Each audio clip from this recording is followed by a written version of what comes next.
¿Qué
tal? Buenos días, buenas tardes, bienvenidas, bienvenidos a los hijos del rock and roll.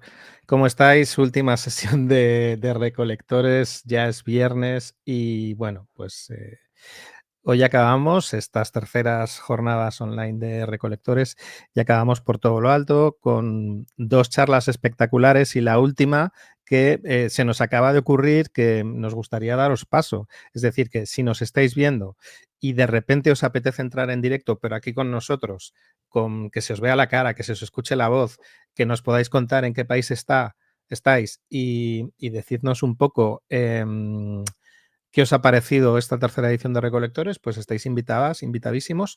Va a ser, os lo vamos a proponer para la última sesión, así que os lo iremos recordando en esta sesión, en otras, pero si alguien se anima, si alguien es valiente y dice, yo quiero aparecer ahí en el escenario de Recolectores con Benja Recache, con Jorge Gonzalvo, nos lo empecéis a escribir en la sesión de chat del escenario y dentro de un ratito os explicaremos cómo, ¿vale?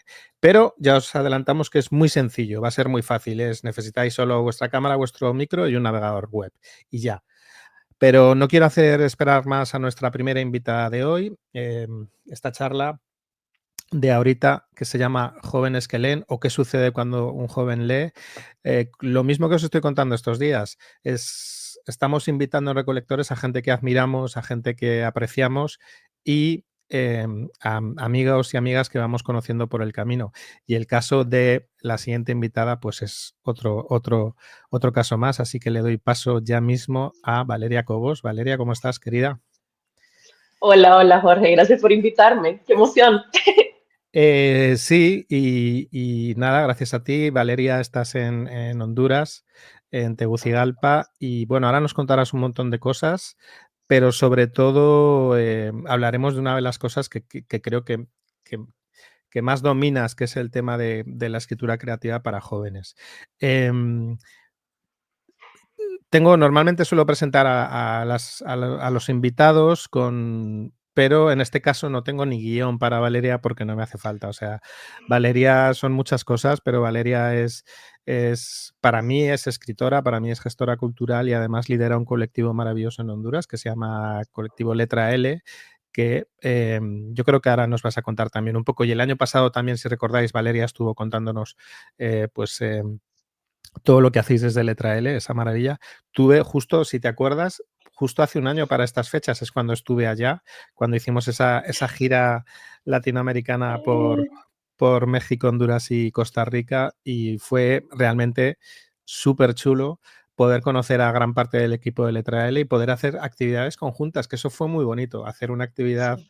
en la universidad allá en la universidad y compartir experiencias y actividades, bueno, fue muy chulo, así que nada, Valeria, tienes todo el escenario de Recolectores para ti.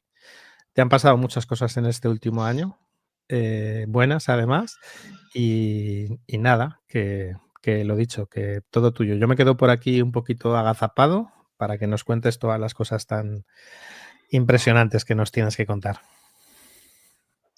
Gracias, Jorge. Bueno, eh, como les decía Jorge, mi nombre es Valeria Cobos, soy de Honduras. Si no han venido a Honduras, se los recomiendo. Es un país hermosísimo, con muchísimos pueblos mágicos y gente maravillosa. Esta presentación, esta charla se llama Cuando un joven lee, porque quiero compartirles muchas historias personales y muchas historias de qué es lo que ha pasado cuando he visto jóvenes que leen en ese país y en otros países en los que he estado. Para hablarles un poquito de mí, cambiar un poquito esa estructura de, soy licenciada en tal y soy máster en tal, eh, pues quiero comenzar hablando sobre quién fui. Y obviamente, como todos, tenemos todavía, o deberíamos de tener un niño o una niña interior. Quiero hablarles un poquito de quién fui. Eh, yo fui una niña que desde los 3 4 años leyó mucho, mucho, mucho, mucho, mucho. Y a partir de la lectura empezaron a gustarme un montón de cosas. Empezó a gustarme, empezaron a gustarme las obras de teatro, empezó a gustarme estar con animales, la idea de viajar, la ciencia, la caligrafía, las matemáticas, muchísimas cosas. Yo no sabía que a una niña, a un niño le podían gustar tantas cosas hasta que a mí me empezaron a gustar tantas cosas. Pero, ¿cuál es el problema de que a un joven o a un niño le apasionen muchas cosas? Pues una pregunta un poco entre retórica y pues también se la voy a contestar. El problema de que a un joven le apasionen muchísimas cosas, no hay ningún problema con que a un joven le apasionen muchas cosas. El joven, el niño, la niña, debe poderse comer el mundo, porque para eso es el mundo, para comérselo. Y ya luego va a aprender a las buenas o a las malas que no va a poder hacer todo lo que le gusta, pero sí va a poder amar muchas cosas, que eso es súper importante. Este es un ejercicio de biografía que hice hace un par de años, porque ustedes saben que cuando a uno le preguntan para un congreso o algo, ¿qué, qué es uno, a qué se dedica? Uno está acostumbrado a decir, como les decía, tengo este diplomado, tengo esto, tengo este título, y eso es un poquito antagonista a lo que dice el Principito, que los adultos solo se fijan en números y para los adultos los números y los títulos es lo más importante, pero no, realmente no es lo más importante. Lo más importante para mí es lo que uno sabe, las personas que ha conocido, eh, los amaneceres que ha vivido. Y esta es un poco la biografía que yo presento, un poco antisistema cuando me preguntan que quién soy. Como ven, de una niña que leyó mucho sobre animales, luego hay una joven que adora los animales, hay una joven que pues es capaz de tener muchos amigos porque los entiende, hay una joven, hay una joven que le gusta compartir, hay una joven que no tiene miedo de preguntarle a una persona que si puede bajar mangos de su árbol, etcétera, etcétera. Pues yo les prometo, sin mentirles, que soy lo que soy porque leí muchos libros. Y yo soy una joven que leyó y lee mucho. Seguro van a poder familiarizarse con algunos de estos libros. Es muy interesante porque uno piensa que los bebés no recuerdan. Y yo recuerdo cuando tenía 3 años, 2 años, y esos eran los primeros libros que leía. Este pequeño azul y pequeño amarillo, a mí me lo leyeron en francés, Petit Bleu et Petit Jaune, cuando yo tenía 3 años, y como 12 años después regresé a la biblioteca y vi el libro y recordé, y la bibliotecaria me contó que ese fue el primer libro que leímos en la clase. Igual la pequeña oruga glotona. La pequeña oruga glotona es uno de los mejores libros del mundo y habla sobre muchísimas cosas. Habla sobre los alimentos que uno debe y no debe consumir, habla sobre la transformación, habla sobre los colores, habla sobre los atardeceres y los amaneceres. Es un libro maravilloso. El Principito es un caso muy especial, porque igual existe el mito de que los libros para niños son para niños. No, los libros para niños tienen contenidos tan profundos que pueda que pase como lo que yo pasé, que leí El Principito de niña, leí la primera página y dije, no, esto es demasiado profundo ahora, este no es el momento. Y luego lo retomé cuando tenía 16 años y dije, este sí es el momento de leer El Principito. Igual Harry Potter fue un libro que de niña no podía leer porque sentía que era demasiado profundo todavía para mí y lo leí de joven. Esos son algunos de los libros que leí de joven. Hay otros libros ahí que no pues, por el tamaño de la diapositiva no pude ponerlos, pero hay libros como, por ejemplo, Crepúsculo y otros libros que están vistos como libros, digamos, superficiales. Yo creo que no existe tal cosa como un libro superficial. El ejercicio de la lectura es sumamente importante. Lea lo que se lea aunque sea la etiqueta de un champú. El ejercicio de la lectura es sumamente importante. Y resulta que estos libros que dicen ser superficiales son los libros que te sirven como preámbulo para lecturas un poco más profundas o más profundas. Y resulta que no tenés que leer estos libros profundos si no querés. El mundo de la lectura debe de ser un mundo libre, en el que los libros no estén impuestos, sino decididos. Y por ejemplo, de joven, yo no quería leer la Ilíada porque me parecía un libro aburrido. Yo no quería leer la Odisea porque me parecía un libro aburrido. Y está bien, incluso muchas personas van a quererme matar por esto, pero cuando yo tenía de 16 a 20 años, el libro Cien años de soledad me parecía sumamente aburrido. Y la gente, los profesores de literatura y de español me decían, es el mejor libro del mundo. Y yo les decía, no, es un libro aburrido, yo no lo voy a leer. Y me negué, y fui una joven muy rebelde y no lo quise leer. Pero vivimos en un mundo que tiene millones de libros. ¿Por qué tenemos que obligar a los jóvenes a leer uno? A leer el que nos parece más importante o a obligarlo a que si yo como adulta amé esa lectura, esa persona joven a fuerza tiene que amarla. No, no puede ser así. Les voy a contar tres historias mágicas que ustedes pues no me van a creer. Aquí utilicé inteligencia artificial en estas imágenes para ocultar la identidad real de las personas. Pero darles la antesala un poco. El mundo literario para mí no está en no está en un libro que no está en un libro que es mágico. El mundo literario para mí ha sido mágico en la vida real y me ha dado muchas ocasiones en las que ha sucedido magia, pues, y estas son tres personas que yo conocí a través de los libros. Paulette, para contarles un poco de Paulette. Cuando yo estaba estudiando en el extranjero, en Londres, me sentía bastante sola porque no conocía a nadie. No había entrado a estudiar todavía. Y decidí escribir una novela con una personaje que me acompañara a donde fuera. Y creé a Paulette. Paulette era una sirena rebelde que era muy extrovertida a, a diferencia de lo que yo era, que era mi, digamos, era todo lo que yo no era. Y Paulette me llevaba en mis cuentos, en mi novela, me llevaba a conocer muchos lados de Londres.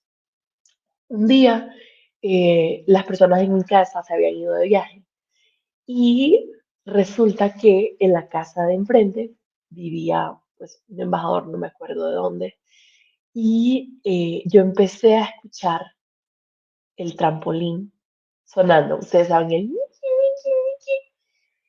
Y cuando vi desde el jardín hacia el jardín de ellos, había una muchacha rizada, de pelo rizado, en el trampolín. Y pues fue bien impactante porque era una muchacha de pelo rizado y pelirroja, justo como yo había descrito a Paulette. En ese momento yo pensé que pues me estaba quedando loca. Pero empezaron a suceder más cosas en donde mi mundo literario empezó a conectarse de una manera fantasiosa con mi mundo real. Hubo ocasiones en donde yo entraba al baño y veía gotitas por todos lados. Había ocasiones en donde yo entraba al cuarto y encontraba ganchos que no sabía de quién eran.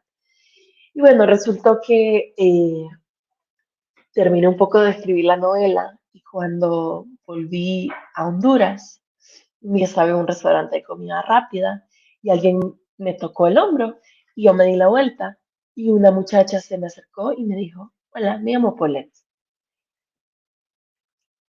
Y yo, pues obviamente me quedé súper helada y cuando vi sus uñas fue algo súper de miedo porque sus uñas eran moradas, justo como mi personaje lo había descrito.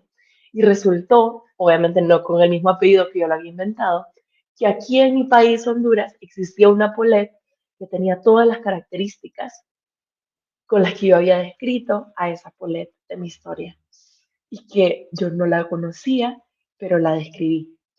Este es el primer personaje literario que yo creé.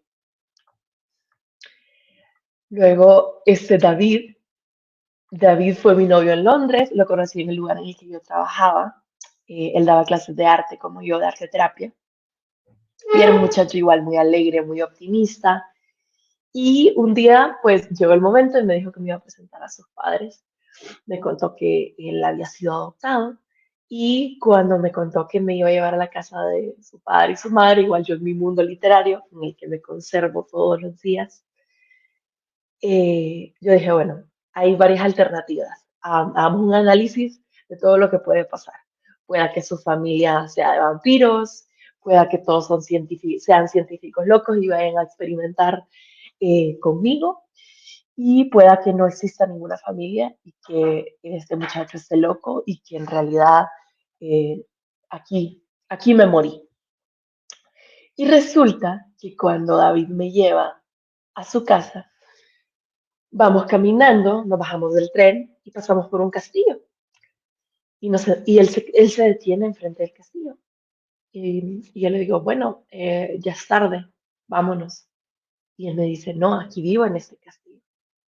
Y yo, cómo así que vivís en un castillo? Y me empezó a contar la historia de que su madre adoptiva tenía una relación con la realeza y le habían heredado un castillo. Entonces entré a un castillo y la mamá de mi novio en ese momento tenía un castillo, que esas son cosas que solo pasan en los cuentos. Este es David y su castillo. Y esta es la Chef Caro, que fue un poco más adelante.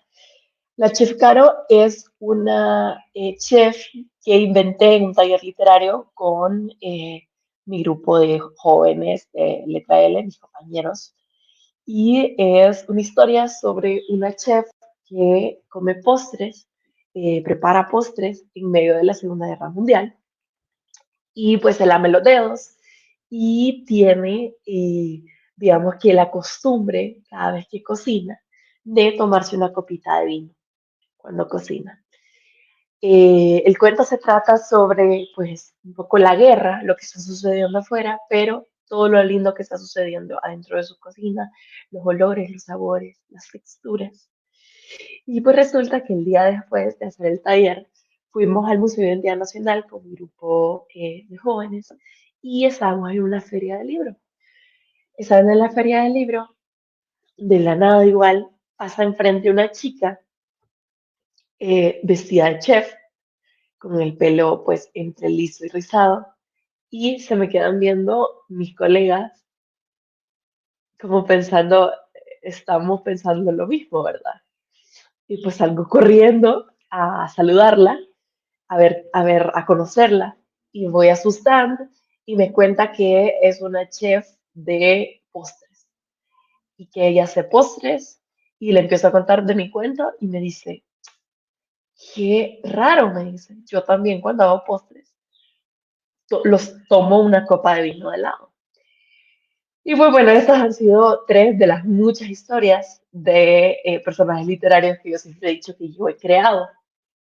Son personas que existen, pero que también existieron desde mis cuentos y desde mis historias y desde mi pensar. La chef Caro, David y, como les mencionaba, Paulette Gilbert. Aquí, digamos que cuando un joven lee, necesita leer por diferentes razones. Y seguro ustedes tienen muchas razones más por ahí. Me gusta siempre poner, eh, eh, digamos que, dibujitos para enlazar las ideas. El primer dibujito y la primera razón por la cual un joven necesita leer es porque necesita mantener la llama de la vida, la pasión por existir, por ser, por crecer, por aborrecer lo que parece injusto. Luego está el gatito, porque el joven a través de la lectura se descubre a sí mismo, descubre lo que le rodea, descubre lo que le gusta, lo que no le gusta. Luego está la puerta hacia mundos de fantasía, porque el mundo en el que vivimos, mm, a veces, bueno, no a veces, en el mundo en el que vivimos siempre están pasando cosas terribles, ¿no? Y es importante tener la oportunidad para abandonarlo de vez en cuando, eh, para irse a mundos en donde todavía existen los abuelos, en donde los niños no tienen hambre, en donde la guerra ya se terminó, etcétera. Luego hay una plantita porque el joven necesita germinar su filosofía de vida, germinar su personalidad, germinar sus saberes.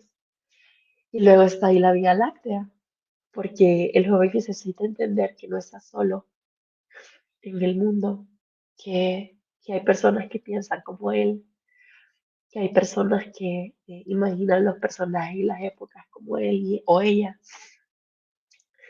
saber que hay millones de realidades, que hay millones de teorías, que hay millones de posibilidades, que lo que se ha inventado hasta ahora no es ni un 0,1% de lo que está por inventarse, etcétera. Pero también un joven también que no lee también puede mantener la llama encendida de la vida a través de fotografías. Un joven que no lee puede descubrirse a sí mismo y su identidad a través del diseño de moda, por ejemplo. Eh, puede, eh, puede también abandonar el mundo real a través de los juegos de mesa, a través de los videojuegos. Puede germinar también a través de la observación a los bosques, a la fauna, a la flora. Y puede saber que no está solo en su Vía Láctea a través del cine, para saber que existen otras historias. Y hablando un poco de este término de las historias, un joven puede no querer leer y no gustarle leer, pero aunque a un joven no le guste leer, a todos los jóvenes les gustan las historias, a todos los humanos les gustan las historias. Una persona puede no saber leer, puede no saber escribir, puede no saber comunicarse, puede no saber hablar, y hay algo que no lo puedo explicar a través de la ciencia, pero hay algo que hace que nos encanten las historias y que nos sintamos atraídos a las historias todo el tiempo. Algunas iniciativas que pues yo he llevado a cabo para unir a los jóvenes que les gusta leer y escribir y a los jóvenes que no les gusta leer y escribir, eh, por ejemplo, son los cartoneros, que pues yo les llamo poemarios también. Los cartoneros se crearon en primera instancia en Argentina, en un momento muy turbio de la historia, en donde las compañías editoriales pues estaban, digamos que en quiebra y se crean a través de materiales reciclados y collage y muchas cosas pues hechas a mano. Estos poemarios son muy interesantes porque es como una maquila, digamos. Están los jóvenes que escriben, están los jóvenes que imprimen, están los jóvenes que engrapan, están los jóvenes que pintan, están los jóvenes que encuadernan, están los jóvenes que les gusta la caligrafía, etcétera. Y sabiendo uno como profe cuáles son las habilidades de cada uno, se hacen, digamos que mini grupos y etapas por las cuales se crea este poemario. Y así entran todos los talentos a la mesa para poder crear un producto literario. Esta actividad, eh, mucho de recoger historias, de recopilar historias, y tiene un componente antropológico también, porque se hacen las excursiones y se llega, por ejemplo, a un parque central. No sé si ustedes tienen parques centrales en Europa. Nosotros acá tenemos un parque central en donde está generalmente una iglesia, hay una fuente eh, y ahí están los niños corriendo y divirtiéndose. Pues pasa que los jóvenes, pues en toda la rapidez y en toda la inmediatez en la que viven hoy en día, no se detienen a digamos que reflexionar y entender y escuchar y sí, detenerse un momento. Y esta iniciativa de mapa literario hace que los jóvenes lleguen a un parque central, por ejemplo, se dividan en equipos y tengan que recopilar todas las historias posibles en ese parque. Entonces, estas historias se recopilan en un mapa, que es como un croquis, y cada local de este mapa literario se decora según la casa o según el, pues valga la redundancia, local en donde se investigó la historia. Y esto hace que los jóvenes vayan y entrevisten a la persona que vende, digamos, CDs, que entreviste al señor que anda con los caballos, que entreviste a la persona sin hogar y se crean interacciones muy interesantes y pues comentarles que aquí en Honduras, yo sé que en España, si no me equivoco, la pulpería es un lugar en donde se vende pulpo. Aquí la pulpería es como una barrotería, es un mercadito y eh, las señoras aquí de las pulperías saben todas las historias de toda la cuadra y saben la historia de la calle y saben la historia de la gente. Y son guardadoras y cuidadoras de historias fenomenales. Pues los jóvenes van donde estas pulperas, de estas pulperías, y le preguntan hace cuánto vive esa persona. Y pues resulta que estas pulperas terminan diciéndole muchísimas interioridades del parque a los jóvenes. Y los jóvenes terminan pues interesados porque puro chisme, ¿verdad? Son historias, pero chisme al mismo tiempo. Entonces empiezan con sí, este señor vende CDs y termina por, sí, ese señor, eh, pues resulta que le regaló flores a la señora vecina y por eso su esposa se divorció y después la esposa se fue con el hermano que vive enfrente y después el otro hermano dejó sin trabajo al otro hermano y pues resulta que los niños, a los que, entre comillas, no les gustaba la literatura, son los que terminan al lado de la pulpera escuchando 3 horas estas historias y terminan entendiendo que las historias están en el ser y no podemos desprendernos de ese amor por las historias. Eso también, justo ayer vengo finalizando un taller de esto. Esta es una iniciativa que estamos realizando a través de Letra L, que es al final de unas capacitaciones pedagógicas aquí en Honduras con profesores y profesoras de primaria. Resulta también que se cree que pues la literatura y la creación literaria es para profes de español, profes de lenguas, profes de literatura. Pero resulta que por coincidencias, muchas veces la información sobre ese taller no se ha pasado bien a los directores y a las directoras y a pesar de que es un taller para profes de español, de lenguas y de letras, terminan enviando a los profes de mate, a los profes de ciencias sociales. Y resulta que al inicio, pues estos profes, muchos de ellos jóvenes, tienen esta idea preconcebida de que las historias y los cuentos solo son para profes de español. Y resulta que terminan interactuando y terminan haciendo las máquinas literarias más modernas y más interesantes los profes de matemáticas, por ejemplo. Estas son algunas máquinas literarias que se han llevado para los niños y los jóvenes del país, entre ellas el monstruo literario, el robot de oraciones, el avión de las emociones, el, el cocodrilo de las sílabas, el ping-pong silábico, la granja de los cuentos, el pescado, pescando sílabas, entre otras como 20. Y eso es muy importante porque cuando se introduce un proceso de juego a la hora de aprender sobre un libro o escribir, es más importante porque el joven, además de amar las historias, el joven y el niño ama jugar. Y la mejor forma de hablarle de libros y la mejor forma de evaluarle sobre libros es a través de un juego.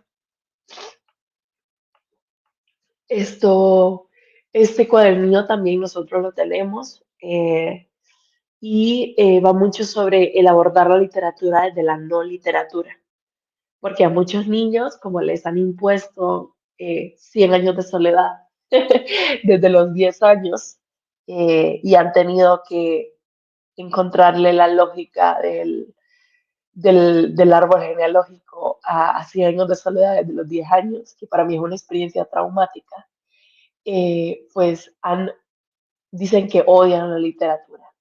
Y cuando es muy triste, porque cuando llego a las aulas de clase y digo que les voy a contar un cuento, escucho muchos, oh, y bueno, ya luego cuando les cuento el cuento ya no están tan enojados, ya están mucho más felices. Pero sí es importante que entender que para muchos niños la literatura es una palabra muy dura y está muy mal vista, lastimosamente, por culpa de las personas que le han inculcado que la literatura es una actividad aburrida, es una actividad teórica, es una actividad obligatoria, etcétera. Y este cuaderno, este libro que se llama 50 talleres literarios para escribir un mejor país, es un catálogo que tenemos nosotros en Letra L sobre cómo abordar la literatura desde 50 formas diferentes que no son necesariamente literarias. Abordar la literatura desde el turismo, desde la historia de Honduras, desde la gastronomía, desde la historia del café, desde la historia de cómo se hace el chocolate, etcétera. Y definitivamente creo que eh, así debe de ser, debe abordarse cuando el grupo o cuando los jóvenes tienen miedo de la literatura. La literatura puede abordarse desde miles de palabras que no sean la palabra literatura. Y eso es muy importante. Este es un lema, digamos, que tenemos en letra L eh, y aplica también para los cuentos, para el teatro, para todas las artes. Y es que los jóvenes arranquen la poesía de los libros y la vuelvan ciudad, porque ya es tiempo de que se aterrice la literatura, de que se entienda por qué debe de ser y es pertinente en el día a día. Es cierto que existen muchas formas nuevas de leer y de escribir a través de tablets, a través de celulares, pero como pues ya los jóvenes y ya los adultos somos muy adictos a estos colores brillantes y todo, es muy importante eh, volver a, a, estar en esa actividad contemplativa de solo letras, de las páginas del papel y reaprender a disfrutar, digamos que las cosas bellas de la vida sin la necesidad de una pantalla también.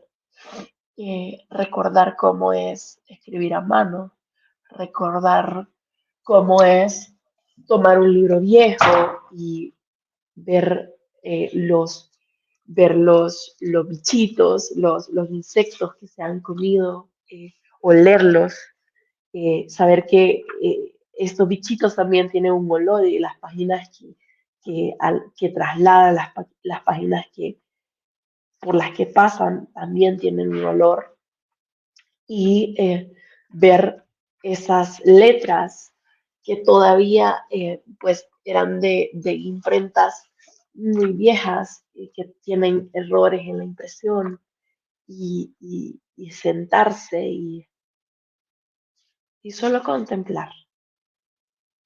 contemplar pues todas esas manchas y todas esas cosas que en estos libros nuevos también tan bonitos y tan perfectos que nos ofrece la prensa hoy en día, las imprentas hoy en día, no, pues ya no tienen como esa cualidad de viejo, de antiguo, de especial, digamos. Y pues eso, ha sido muy lindo hablar con ustedes. No he visto ninguna cara todavía, pero sería genial poder leer alguna pregunta. Es un poco como extraño estar hablando y verme solamente a mí misma, pero ya quiero verles, por favor, pregunten, hablen, opinen. Te puedo lanzar comentarios si quieres, Valeria, porque en las conexiones de hoy tenemos un canal de chat para quienes están viéndote ahora mismo en directo y, por ejemplo, te cuento lo que nos o el comentario que hace Eugenia Mateos desde México. Yo creo que Eugenia está en Oaxaca, que nos dice o reflexiona un poco al hilo de lo que has dicho tú, de que quizás nos gusta leer porque somos en sí un relato, ¿no? El relato de nuestros padres, un singular relato que ellos soñaron. Somos un relato que aspira a convertirse en historia propia, ¿no?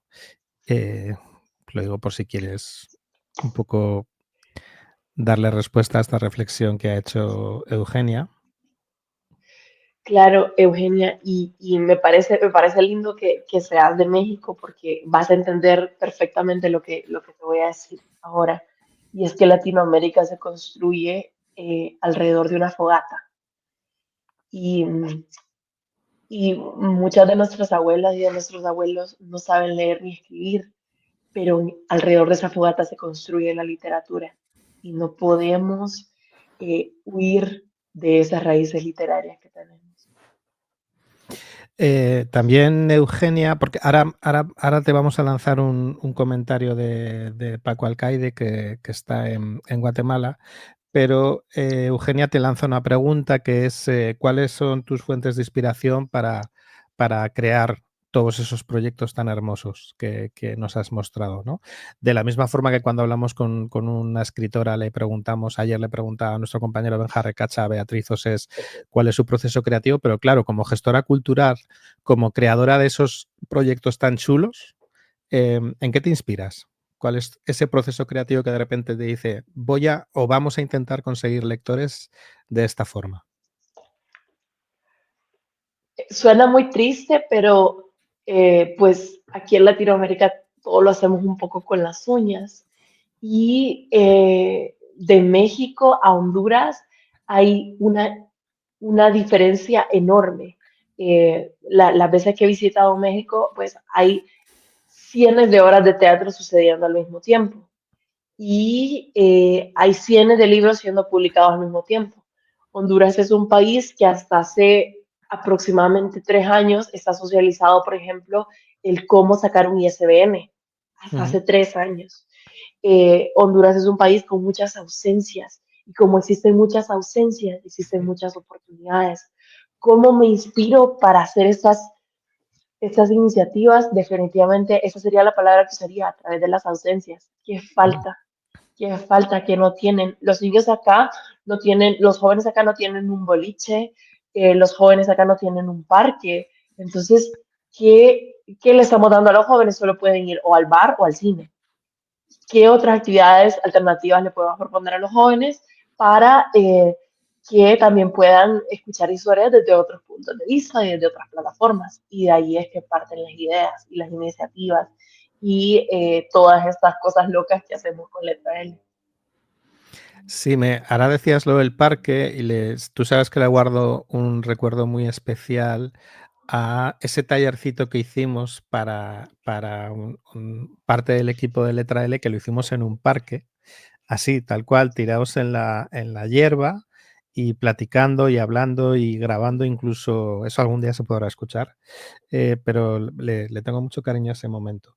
Y es verdad, además, es muy importante la diferencia que has hecho, por ejemplo, entre las diferencias que ponías sobre la mesa entre México y Honduras o entre cualquier otro territorio, porque son los territorios los que claramente piden o gritan las necesidades que tienen, ¿no? Entonces, me gusta mucho ese concepto que has lanzado de que parte de la inspiración son las ausencias, ¿no? O las carencias.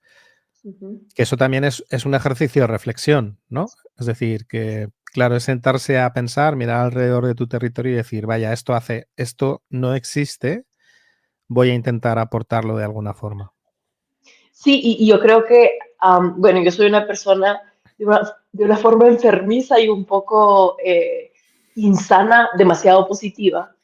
Y yo creo que me encantan los países en donde no hay nada. Me encantan. Porque son los países en donde más puede hacerse.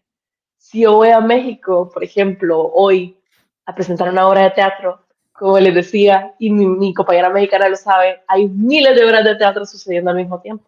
Uh -huh. Pero aquí en Tegucigalpa, en mi capital, si yo presento una obra de teatro hoy, solo hay una. Y es un país de muchas nadas y por eso siento que nací en el mejor país del mundo, porque todo está por hacerse. Además, lo que sucede en las grandes ciudades y en los grandes núcleos urbanos que se contraprograman a sí mismos, ¿no? Que claro, que Ciudad de México puede tener una población de 20 y pico millones de habitantes. Ese día suceden cientos de cosas a la vez, pero es incluso tan complicado, pero también pasa a otra escala en Madrid o en Barcelona. Puede ser tan complicado moverse de un sitio a otro en una gran ciudad y además hay tanta oferta que de repente todo eso se diluye y a lo mejor es también un poco paradójico, pero de repente en una presentación de un libro en una librería de Barcelona o de Madrid o de Ciudad de México van 15 personas. Bueno, y en ciudades estoy pensando como Zaragoza sería un éxito, ¿no? Que de repente acudan a un evento literario 10, 12, 15 personas, ¿no? Es curioso cómo a veces la gran ciudad no solo se contraprograma, sino que además ya las distancias para moverte de un sitio a otro hacen que de repente digas, pues no voy a este sitio. Y también el exceso de oferta, ¿no? Un poco como reflexión. Bueno, tenemos muchas Totalmente. cosas aquí que se están sumando al chat. Mira, hay una reflexión muy interesante de Paco Alcaide, estoy nombrando mucho a Paco estos días porque lo voy a conocer pronto en Guatemala y porque Paco está muy vinculado al mundo de la biblioteca, entonces hace una reflexión muy interesante que dice que los sistemas escolares de Centroamérica no están pensados para hacer lectores. De hecho, los docentes no son mediadores de lectura y lamentablemente parte del resultado es la creación de antilectores y lanza este concepto tan interesante del antilector, ¿no? Yo no sé, Paco, esta es una reflexión personal, pero quiero que en realidad nos cuente Valeria, ¿no? Pero yo creo que en general todos los sistemas educativos son bastante imperfectos, todos los de cualquier país, y sobre todo porque no sé si están hechos para hacer lectores los sistemas educativos en general, pero es una reflexión que de todas formas me parece súper interesante. ¿Qué opinas de eso? De eso que dice Paco, Valeria. Estoy totalmente de acuerdo con Paco. Lastimosamente estoy totalmente de acuerdo con Paco. Y creo que es una cuestión, no sé, no sabría cómo encontrarle un culpable, pero yo en mi análisis, creo que yo lo relacionaría mucho con la corrupción. ¿Por qué lo relaciono con la corrupción? Porque un país haciendo corrupción, es un país que no le conviene tener niños y tener jóvenes que sean capaces de defenderse y que sean capaces de ver todas estas injusticias. Entonces, a las personas corruptas les conviene que los niños no lean. A las personas corruptas les conviene que los niños no sepan sus derechos. Y pasa que hay una universidad acá, que es la Universidad Pedagógica, que es donde se forman los docentes en toda la carrera universitaria no leen ni un libro. Y son docentes de español que no quieren leer un libro porque igual en sus escuelas no se les inculcó el amor por la lectura eh, y porque no han, sí, es que es muy, yo aquí probablemente voy a decir algo que vaya un poco en contra de lo que has dicho, pero es muy complicado Ujú. que un niño, son muy pocos los casos en donde un niño solo agarra un libro y dice, bueno, a mí me encanta leer y a mí me va a encantar leer por siempre. Casi siempre, creo que vi un estudio en España que era el 67% de los niños y niñas empiezan a leer porque ven a alguien que lee. Ujú. Y si es una sociedad entera que no ve a su papá, no ve a su mamá, no ve a su maestro que lee, es muy difícil tener un ejemplo. Normalmente las madres, además, en esos estudios que dicen por qué alguien lee, hay una parte de ese estudio muy hermosa que dice que muchas personas leen porque cuando eran niños les leían en voz alta en casa. ¿Y quién lee en voz alta en casa normalmente? Y es muy hermoso, la mamá, la madre, ¿no? Por eso estamos siempre hablando y hablaremos siempre en todos los foros sobre las bondades de la lectura en voz alta, que creo que además es algo que está como muy implantado en toda Latinoamérica, en España también, pero dice una amiga, siempre dice, yo a veces en las charlas lo cuento, que las mejores cosas de la vida normalmente son gratis o cuestan muy poco dinero, ¿no? Entonces, leerle a alguien en voz alta es algo que es gratis y que creemos que sí que genera lectores. Bueno, y Didi. Que no sabía si querías añadir algo más, pero te sigo Sí, sí, entonces leyendo. sí, Te digo, por ejemplo, sí. Mabel Mangual nos cuenta que le encanta la actividad que proponéis para que los jóvenes recopilen historias del pueblo y a su vez conecten con la comunidad. Al hilo un poco de esto último que has dicho de, de cómo vinculas tú el tema de la corrupción y que no le interesa a un Estado corrupto que sus ciudadanos y sobre todo sus jóvenes estén formados o que tengan pensamiento crítico, decía o dice María Alejandra de los Ríos que decía el Libertador que un pueblo ignorante es instrumento ciego de su propia destrucción, ¿no? Esto lo decía Bolívar. Y Adriana Marrufo, desde México, nos cuenta que le encanta tu charla y que gracias por compartir tus propuestas. Justo Adriana tiene una amiga que es maestra de secundaria que hace unas semanas le decía que necesitaba tomar una capacitación de fomento a la lectura para jóvenes porque están preocupados porque no encuentran la manera de motivarlos para leer. Así que Adriana te va a ir por ahí a hacer promoción de tus redes para que te sigan y tengan un gran ejemplo de cómo proyectos como el tuyo puede, puede inspirar. Y te lanza una pregunta, Adriana, que es, ¿esas máquinas literarias que hicisteis con los maestros de matemáticas, las habéis seguido haciendo? ¿Cambió algo en la escuela? ¿Cómo impactó en los alumnos que participaron? Ayer terminamos de hacer 8 máquinas literarias nuevas. Qué bueno. Y una de ellas, sí, una de ellas era un eh, tren que tenía antagonista, protagonista, nudo, desenlace en cada una de sus, ayúdame con la palabra, Jorge, en cada una de sus, Premisas, vagones. Ajá, en cada uno de sus Wow. vagones tenían una parte, ajá. Y así como muchas más, estaba la pecera de las sílabas en donde los niños tenían una caña de pescar y pescaban una sílaba que tenía un imán, consiguieron imanes y a través de ese imán, a través de ese pescado tenía una sílaba y esa sílaba era la que tenían que utilizar en una palabra y bueno, entre otros 6 maravillosos también. ¿Cómo cambia la dinámica en la clase? Pues tienen un juego para construir historias que no tenían antes, tienen una motivación.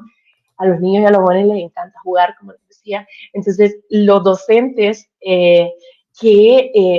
justo en esa capacitación, el director de la organización me dijo, por favor que no pierdan el tiempo cortando y haciendo tonterías,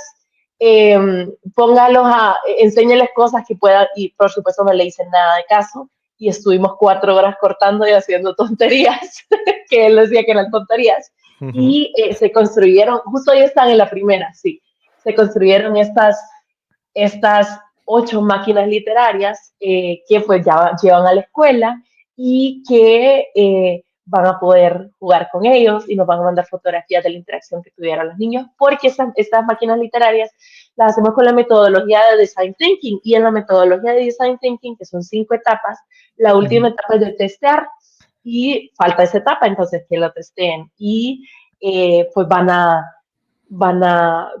ver qué tal sale y cuántas historias salen de eso. Y por cierto, aquí voy a hacer un espacio publicitario para Atrapavientos. Todo esto parte toda esta premisa de las máquinas literarias es por la asombrosa máquina de generar historias. Y con esa máquina, pues la primera vez que la vi en un video, pues se me estremeció el corazón y yo dije, bueno, yo quiero pues dedicarme en mis talleres pedagógicos a construir muchísimas máquinas literarias para que las lleven a las aulas y Honduras esté lleno de máquinas literarias para que los niños puedan contar historias. Qué bueno. Tenemos alguna cosilla más, estamos terminando, pero no quiero que se me pase hablar, hacer una reflexión sobre el lenguaje y cómo cambia el lenguaje según los países, ¿no? Y cómo esta charla, jóvenes que leen o cuando un joven lee, lo digo porque lo acabamos de ver en esa imagen, ¿no? El término que se emplea en Honduras para nombrar a los jóvenes, aquí, por ejemplo, en España es una palabra malsonante. ¿Cómo es? Cuando un cipote lee, Sí. yo quería que así fuera la capacitación en todos los países y me arruinó la vida Jorge cuando me contó qué significa en España. Sí, bueno, no pasaría nada porque siendo que aquí en España no es que se use mucho, pero es una expresión que designa el órgano sexual masculino, tampoco estaría mal que muchos hombres utilizaran su cipote para leer. Quiero decir que bueno, eh, hay muchas formas de acercarse a la literatura y a la lectura, entonces, como a veces se dice que hay personas que solo piensan con el cipote, pues por lo menos que sea un cipote leído. Y Hay que pensar desde el cipote, hay sí. que pensar desde el cipote. Bueno, qué groserías. Bueno, y Aracelis Pérez Alfonso, por terminar de cerrar, te dice que, bueno, nos dice que conectando con lo que estamos hablando, ella piensa que los diálogos, perdón, que el adulto no comprende la importancia de la lectura y es más difícil explicarlo a la niñez, ¿no? Leí este relato y les comparto. Un niño miraba a su maestra leer un libro. Intrigado se acercó y le preguntó, señorita, ¿por qué lee si usted ya sabe leer? ¿Qué te parece? Qué bonito, qué reflexivo. Te quedaste toda loca, ¿eh? Me quedé muda. Sí, yo creo que nunca hay que pensar que ya sabemos leer. Ujú. Sí, Leer porque dura por siempre. reivindicamos siempre y reivindicamos siempre la lectura por placer, por diversión, por juego, es decir, no solo, desde luego, no solo como aprendizaje. De hecho, no nos, también ya, y ya con esto terminamos, si nadie tiene ninguna pregunta ni ningún comentario más para ti, yo me he quedado con las ganas de saber si finalmente terminaste de leer Cien años de soledad o no, o directamente no la retomaste. El libro está en medio de mi mesa de la sala. en mi apartamento anterior, ahorita ya lo tengo que poner, porque pero es que no paso de la primera página porque como soy obsesiva perfeccionista, necesito conectar toda la familia y después de la primera página ya no entiendo cómo están las relaciones familiares. Pero lo voy a leer y te voy a contar algún día. Bueno, era solo curiosidad, ya sabéis que defendemos mucho los derechos del lector de PENAC y que no pasa nada Sí. si no se termina de leer un libro. Pues nada, querida, que ha sido un placer, que ha estado muy chulo, que además hemos aprendido que muchas cosas, pero yo es que me gustó mucho aquello de lo del cipote, ¿no? Y, y bueno, pues hay muchas conexiones entre colectivo un colectivo como Letra L y Atrapavientos, y yo creo que, no sé si se podría decir que somos como colectivos primos hermanos o gemelos, pero es muy hermoso cuando descubres que hay gente que está haciendo lo que estáis haciendo allá en tu país y sobre todo pensando en la gente joven, que me parece que es interesante. Además, yo tuve la oportunidad de conocer la realidad social de algunas zonas más deprimidas de Tegucigalpa, pues cuando estuvimos en un orfanato impartiendo un taller de escritura creativa y bueno, pues te das cuenta de lo necesario que es que existan colectivos como Letra L. Así que desde aquí, una vez más, queremos aprovechar también en público para decir cómo os queremos, cómo os admiramos y que larga vida a Letra L, a Valeria Cobos y a todos tus proyectos y que nos podamos ver también muy pronto o allá o en España o wherever y que podamos seguir construyendo sueños tan chulos. Y, sí, y podamos seguir también construyendo máquinas literarias y Sí, eso, compartiéndolas. ese taller lo tenemos que organizar algún día juntos porque además hay un libro que creo que no te he enseñado, es que no lo tengo aquí, pero te encantará porque hay un álbum ilustrado que habla de máquinas, ¿no? Máquinas de hacer lluvia, de máquinas de hacer historias, y ese libro ahora lo estamos utilizando un poco para conectar con el taller de la asombrosa máquina de las historias y es como que está todo, como que se cierra el círculo, ¿no? Así que hay que llenar el mundo de máquinas literarias siempre. En vez de máquinas de guerra. Sí. Bueno, por descontado. Y además es que yo creo que cuanto más leemos, más empatizamos con el mundo, más empatizamos con la sociedad y más favorecemos el pensamiento crítico, que parece que últimamente estamos como en crisis de pensamiento crítico. Así que nada, sigamos intentando dar ganas de leer, porque al final es lo que decimos siempre, ¿no? No podemos obligar a nadie a que quiera leer, como no podemos obligar a nadie a que aprenda o a que nos ame, pero sí podemos intentar darles ganas. Y nada, pues eso, Luz Prieto dice que muy inspiradora tu ponencia, que eres un gran ejemplo y te da las gracias. Por favor, contáctenme porque quiero saber igual lo que ustedes están haciendo en sus países porque me parece fascinante lo que están haciendo. Pues sí, ahí estáis viendo la web de Letra L, aquí también el Instagram, pero además también te pueden localizar a ti como Valeria Cobos. Y nada, querida, nos vemos, ojalá que muy pronto. Muchas gracias, Jorge, y gracias a todos por escucharme y por hacer un espacito en sus agendas. Y estoy súper ansiosa de leerles y de poder contactar con ustedes. Seguro que te escriben, seguro que contactan contigo y seguro que hacemos cosas muy chulas pronto juntos. Cuídate mucho, Valeria. Un placer tenerte aquí esta tarde. Nos vemos. Adiós. Chao.